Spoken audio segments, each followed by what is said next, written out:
காலனுக்கே காலனான மகாசிவனின் திருவடிகளை சரணடையும் போது மனிதனின் மிகப்பெரிய அச்சமான மரண பயம் நீங்குகிறது.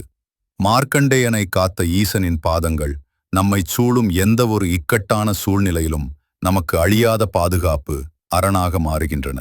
கவலைகளை போக்கும் நீலகண்ட தத்துவம் உலகை காக்க ஆலால விஷத்தை தன் தொண்டையிலேயே நிறுத்தி நீலகண்டனானவர் சிவன். நம் வாழ்வின் துன்பங்கள், அவமானங்கள் மற்றும் கவலைகள் என்னும் நஞ்சினை அவிடம் ஒப்படைத்து சரணடையும் போது அவர் அதை தாங்கிக் கொண்டு நமக்கு தூய மன அமைதியையும் வாழ்க்கையை எதிர்கொள்ளும் அசாத்திய துணிச்சலையும் தருகிறார்.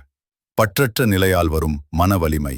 சுடுகாட்டுச் சாம்பலை மேனியில் பூசி எளிய கோலத்தில் இருக்கும் ஈசன் நமக்கு உணர்த்துவது பற்றற்ற நிலையைத்தான்.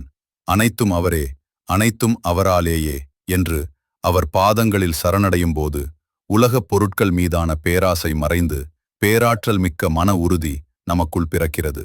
அறியாமை இருள் நீங்கி ஞானம் பெறுதல். சிவனின் திருவடிகளின் கீழ் முயலகன் என்னும் அரக்கன் மிதிக்கப்பட்டிருப்பது நம்முள் இருக்கும் அறியாமை மற்றும் அகந்தையை குறிக்கிறது.